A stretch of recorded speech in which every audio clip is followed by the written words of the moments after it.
normal. Pô, isso aí não foi combinado. Esse Então, trazer é isso livro, que eu senão queria eu teria falar. trazido Não, eu livro queria também. comentar uma coisa aqui. Esse cara aqui você conhece. Antônio Paim. Oh, esse é E excelente. ele foi Ele é responsável por manter... Ele tem um livro aqui. Por acaso, eu estava aqui... Eu não sabia que esse livro ia ser mencionado. Chama-se História das Ideias Filosóficas do Brasil. Não conheço essa editora. Eu também não sabia esse livro dele. Mas esse livro daqui, ele preserva a tradição. Começando lá no Silvestre Vieira, lá em Portugal, vindo até aqui. E ele foi o Antônio Paim, o Meira Pena, o professor Orlando Fedeli, o próprio Ricardo Vélez, o Olavo de Carvalho, sei que o senhor não gosta tanto, mas não tem como negar o papel dele na articulação de um processo de resistência. Teve uma série de pessoas que, de alguma forma, mantiveram viva a tradição brasileira e a forma de pensar brasileira. E essas pessoas foram sendo abandonadas. E hoje o país, ele não é marxista, porque, por muito, o debate do marxismo foi vencido por essas figuras. Quando o Antônio Paim morreu há 3 anos atrás, muito da argumentação contra os marxistas, que atacou efetivamente o marxismo, foi perdido ali. Então, vamos só situar que o Antônio Paim, ele era marxista, ele abandonou e escreveu um dos melhores livros contra o marxismo. Sim. Um dos melhores, sem dúvida. Me esqueci o nome dele.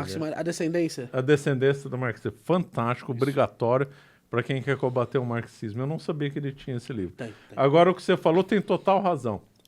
Existe um fio que, infelizmente, está sendo atacado, que liga desde o primeiro português que pôs os pés aqui, com ideias boas, até agora. Sim. Esse, do ponto de vista filosófico, você tem razão. Sabe o que ele fala que é o fio condutor da filosofia brasileira? O senhor não vai acreditar. A pessoa humana. Aí eu vou discordar, acho que é muito da Igreja Católica também. Não, mas o senhor há de concordar que a dignidade da pessoa é uma das filosofias mais interessantes... Da Igreja Católica. Sim, da Igreja Católica. A Igreja Católica foi extremamente... A Igreja Católica desenvolveu noções de propriedade, que desenvolveu noções de descentralização, contrário do que o pessoal pensa. A Igreja Católica nunca defendeu descentralização de poderes, isso é mentira. Descentralização, toda essa agenda 2030, a Igreja Católica teve um posicionamento, não agora, né? O que aconteceu? Isso que eu estava perguntando. Eu não conheço mais essa Igreja Católica que você tá falando. É verdade, mudou aí. muito nos anos 60, acabou.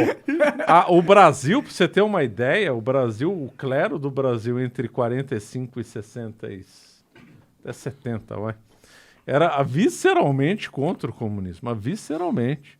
O Brasil como nação, de 45 até o 60 e poucos, não tinha relação diplomática com a União Soviética.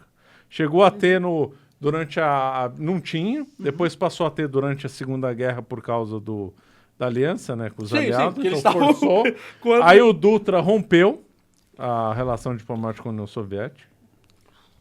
O Juscelino Kubitschek tentou reativar, não conseguiu, e só foi reativada no tempo do João Goulart. E os militares, ao contrário do que é divulgado, teve um intercâmbio forte comercial com a União Soviética. Sim.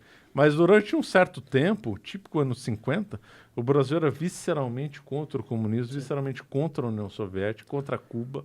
Era um pensamento das pessoas, mas típico. Influência o Brasil aqui, que existe... Também, né? Não. Os Estados Unidos já tinha relação diplomática com a União Soviética.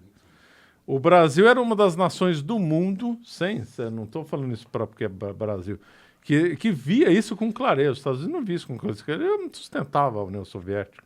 O Brasil via com clareza padres, pessoas de elite e a própria política externa brasileira extremamente hostil à União Soviética. Era um Brasil mais independente naquela época? Muito. Não, ele tinha um lado errado de vincular os Estados Unidos, filosoficamente independente e com uma postura contra o comunismo assim exemplar.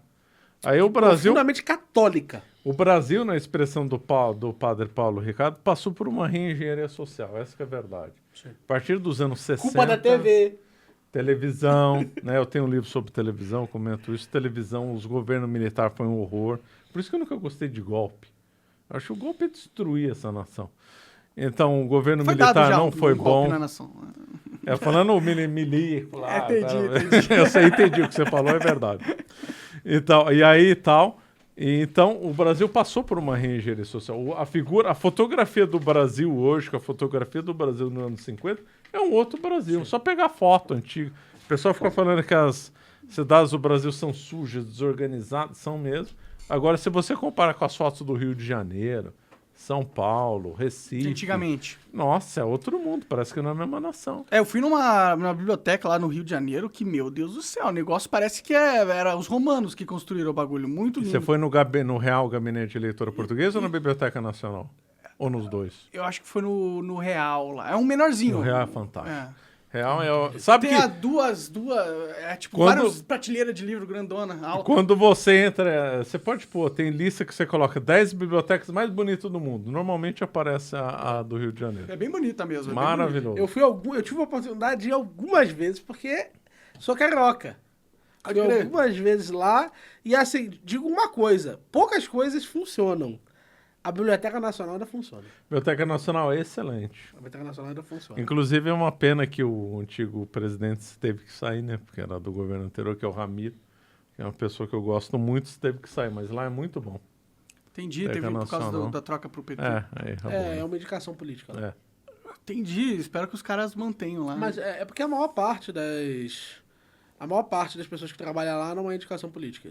É só a liderança da biblioteca. Entendi.